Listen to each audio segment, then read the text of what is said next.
Assalamualaikum warahmatullahi wabarakatuh. Kembali lagi bersama saya Herdi Esel Santoso di mata kuliah Data Mining. Kali ini saya akan menerangkan tentang metode Naive Bayes. Naive Bayes atau Naive Bayes Classifier merupakan sebuah metode klasifikasi yang berakar pada teorema Bayes. Metode pengklasifikasian dengan menggunakan metode probabilitas dan statistik yang dikemukakan oleh ilmuwan Inggris namanya Thomas Bayes. Thomas Bayes ini pertama kali mengemukakan metode namanya teorema Bayes. Kemudian teorema Bayes ini dikembangkan menjadi Naive Bayes. Fungsinya adalah untuk memprediksi peluang di masa depan berdasarkan pengalaman di masa sebelumnya sehingga dikenal dengan sebagai teorema Bayes. Contohnya, ketika kita mempunyai data hujan, curah hujan, nah kita ingin memprediksi apakah nanti 1 atau 2 hari ke depan itu juga berawan atau hujan berdasarkan data-data curah hujan di masa lalu. Nah itu, atau data kelulusan mahasiswa. Kita memiliki data-data kelulusan mahasiswa, misalkan ada 1000 data, kita sudah tahu mahasiswa A itu dia lulus tepat waktu atau tidak, mahasiswa B itu lulus tepat waktu atau tidak.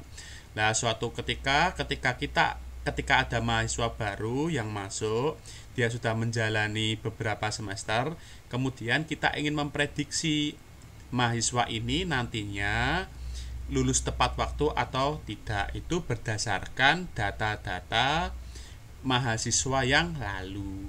Itu bisa kita gunakan namanya teorema Bayes.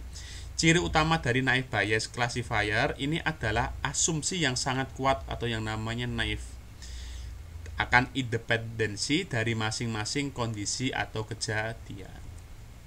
Nah, Naive Bayes Classifier bekerja sangat baik dibandingkan dengan metode classifier lainnya. Hal ini dibuktikan oleh Semali Hindistone dalam jurnalnya Naive Bayes versus Decision Tree versus Neural Network in the Classification of Training Web Pages.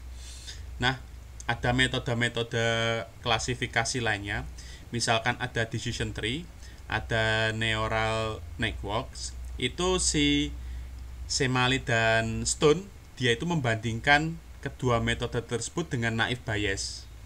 Nah, dia mengatakan bahwa Naive Bayes Classifier memiliki tingkat akurasi yang lebih baik dibandingkan classifier lainnya. Kegunaan Naive Bayes pertama, untuk mengklasifikasikan dokumen teks seperti teks berita ataupun teks akademis. Bisa juga untuk mengklasifikasikan sebuah berita itu hoax atau tidak. Itu bisa. Kemudian sebagai metode machine learning yang menggunakan probabilitas untuk membuat diagnosis medis secara otomatis. Misalkan kita ingin mendiagnosis seseorang itu terkena hipertensi atau tidak itu dari data-data pasien sebelumnya, itu bisa menggunakan Naive Bayes. Mendeteksi atau menyaring spam itu juga bisa. Jadi mengklasifikasikan bahwa sebuah email itu tergolong spam atau tidak, itu bisa menggunakan Naive Bayes. Nah, probabilitas bersyarat tuh, jika ada 2 himpunan, ini himpunan X, ini himpunan Y, kemudian ini semesta. Nah, ini irisan dari X dan Y ini adalah X irisan Y. Maka probabilitas X di dalam Y adalah probabilitas interseksi X dan Y dari probabilitas Y, atau dengan bahasa lainnya Px di dalam Y adalah persentase banyaknya X di dalam Y. Kalau dirumuskan seperti ini, Px di dalam Y itu Px irisan Y dibagi dengan Py. Tuh. Nah, misalkan seperti ini ada data tentang aktivitas, misalkan sebuah klub sepak bola itu dia ingin menentukan hari ini itu harus berlatih atau berolahraga atau tidak, berdasarkan atributnya adalah cuaca pada hari tersebut, temperatur, dan kecepatan angin. Nah, ini data-data 6 hari ke belakang misalkan. Hari pertama misalkan cuacanya cerah, temperaturnya normal, kecepatan angin pelan, ternyata dia berolahraga. Hari kedua misalkan cuacanya cerah, temperatur normal, kecepatan angin pelan, dia juga berolahraga. Hari ketiga, cuacanya hujan, temperatur tinggi, kecepatan angin pelan, dia tidak berolahraga, dan seterusnya sampai 6 data. Nah, kita bisa menghitung banyaknya data berolahraga ya adalah 4 dari 6 data. 4, 1, 2, 3, 4, 4 dari 6 data. Maka probabilitas berolahraga ya itu 4/6. Banyaknya data cuaca cerah dan berolahraga ya adalah 4 dari 6 data. Cuaca cerah, ini cerah ya, cerah ya, cerah ya, cerah ya, itu ada 4 dibanding dengan 6. Cuaca cerah dan olahraga. Maka kita bisa katakan P cuaca cerah di dalam berolahraga ya itu ada 4/6 dibagi dengan 4/6 atau sama dengan 1. Probabilitasnya jadi nilainya adalah 1. Seperti itu. Nah, misalkan lagi ini banyaknya data berolahraga ya adalah 3 dibandingkan dengan 6. 1, 2, 3. 3 dibandingkan 6. Banyaknya data cuaca cerah, kemudian temperatur normal, dan berolahraga ya adalah 4 dari 6 data. Cuaca cerah, temperatur normal, dan berolahraga ya. Cuaca cerah, ini tidak berarti kan? Cuaca cerah, temperatur normal, dan berolahraga ya. Itu ada, maaf, 2/6. Ini bukan 4, ini 2/6. 2/6. Nah, ada 2/6. Cerah, normal ya, cerah, normal ya, 2/6. Maka P cuaca cerah dan temperatur normal di dalam berolahraga ya ada 2/6 dibagi dengan 3/6 atau 2/3. Nah, ini contoh kasus lain, misalkan ada 6 data tadi. Nah, misalkan pada hari ini itu cuacanya cerah, temperatur normal, kecepatan angin kencang. Akankah kita berolahraga? Jadi kalau cuaca cerah, temperatur normal, kecepatan angin kencang, nah kita akan memprediksi dengan naib Bayes berolahraga atau tidak. Oke, sekarang kita hitung P-nya berapa? P-nya ada 1, 2, 3, 4. Ada 4 dari 6 data. Tuh. P tidaknya ada 1, 2. Ada 2 dari 6 data. Oke, kita buat asumsi misalkan X1 itu adalah cuaca, X2 adalah temperatur, X3 adalah kecepatan angin, dan Y adalah berolahraga. Ini simbolnya. Oke. Kita sudah tahu juga P-nya tadi 4/6, probabilitas tidaknya 2/6. Oke. Sekarang kita hitung yang cerah ya. Yang cerah ya. Kita hitung cerah ya. Ada 1, 2, 3, 4. 4 dari 4 data. Ya-nya kan 4. 1, 2, 3, 4. 4 dari 4 data atau 1. P normal ya. Normal ya, normal ya 1, 2, 3, 4. Normal ya. 4/4 dari 1. P kencang ya, kencang ya. Kencang ya. 1, cuma ada 1, berarti 1/4. Kemudian yang tidak, P cerah tidak, 0. P normal tidak, 0. P kencang tidak, nilainya setengah. Kencang tidak, itu kan hanya 1 dari 2 data, setengah. Nah, selanjutnya kita hitung. Tadi pertanyaannya adalah temperatur cuaca cerah, temperatur normal, kemudian kecepatan angin kencang. Cuaca cerah, temperatur normal, kecepatan angin kencang. Tuh kan? Maka kita bisa hitung cerah ya. Yang kita hitung HEMAP yang ya dulu, kemudian kita hitung probabilitas yang tidak. Kita hitung probabilitas yang ya dulu. Kita hitung yang ya, cerah ya.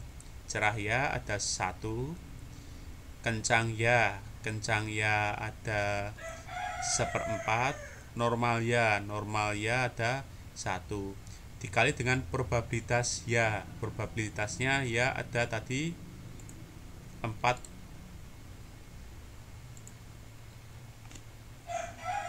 ada 4/6. Jadi dikalikan 1/6. Yang tidak 0, P cerah tidak 0, P kencang tidak setengah, P normal tidak 0. Kalau dikalikan 0. Jadi kita cari yang nilai terbesalnya, probabilitasnya adalah berolahraga. Iya, itu. Oke. Contoh kedua.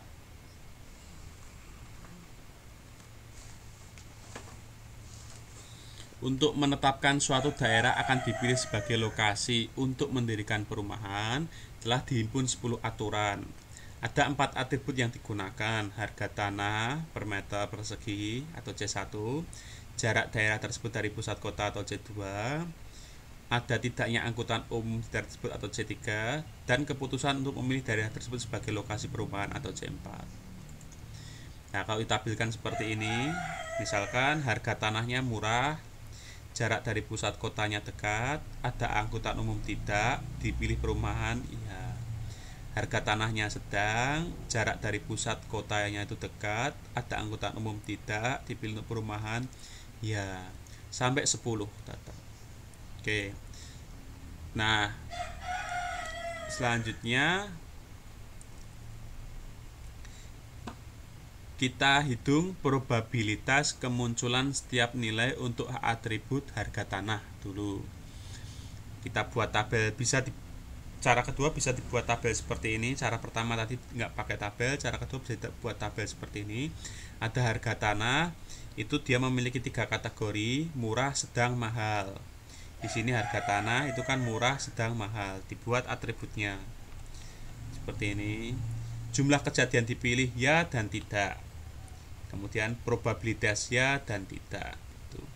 Nah, sekarang kita lihat jumlah kejadian dipilih ya untuk murah. Murah ya 1. Kemudian murah ya itu 1, ini atas sendiri. Sama nomor 8 murah ya, berarti ada 2. Kemudian sedang ya itu 1, sedang ya. Nomor 2 sama nomor 10 2. Mahal ya itu nomor 3, mahal ya itu. Sekarang yang tidak murah tidak itu 1. Sedang tidak itu nomor 6. Sedang tidak nomor 6 itu 1 juga. Mahal tidak nomor 4. Mahal tidak nomor 5. Mahal tidak nomor 9. 3. Kalau di total 5. Nah, probabilitasnya berarti tinggal 2 dibagi 5, 2 dibagi 5, 1 dibagi 5. Nah, kemudian untuk jarak dari pusat kota sama, kita cari seperti tadi. Dekat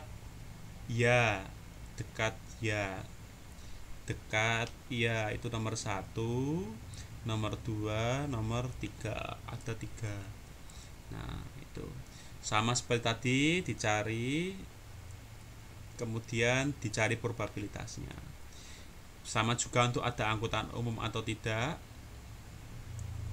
Kemudian terakhir adalah atribut harga tanahnya, dipilih dan ya dan tidak. Jumlahnya berapa?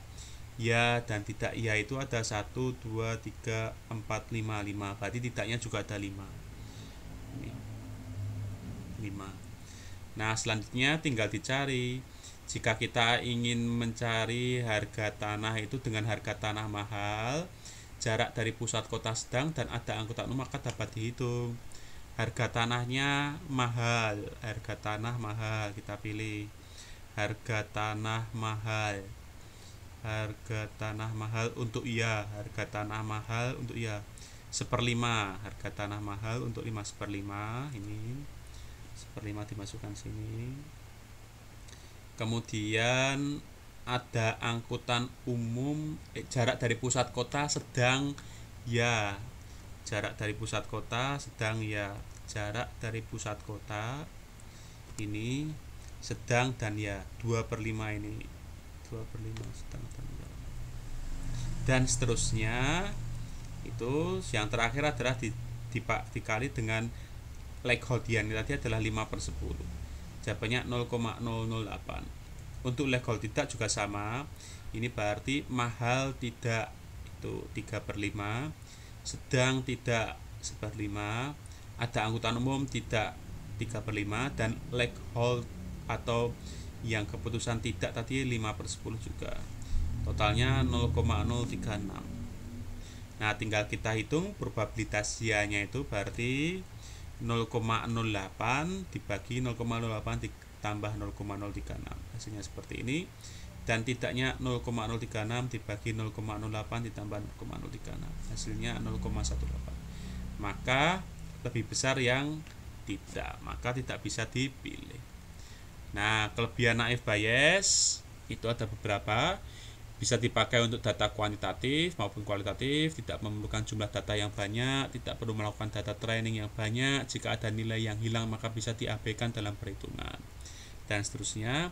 Kekurangannya apabila probabilitas kondisionalnya bernilai 0, seperti tadi ada yang bernilai 0, maka pasti probabilitasnya juga akan 0, probabilitas prediksinya juga akan 0.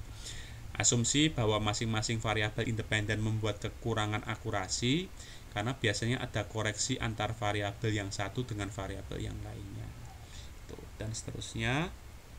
Nah, demikian untuk materi tentang Naive Bayes. Terima kasih. Wassalamualaikum warahmatullahi wabarakatuh.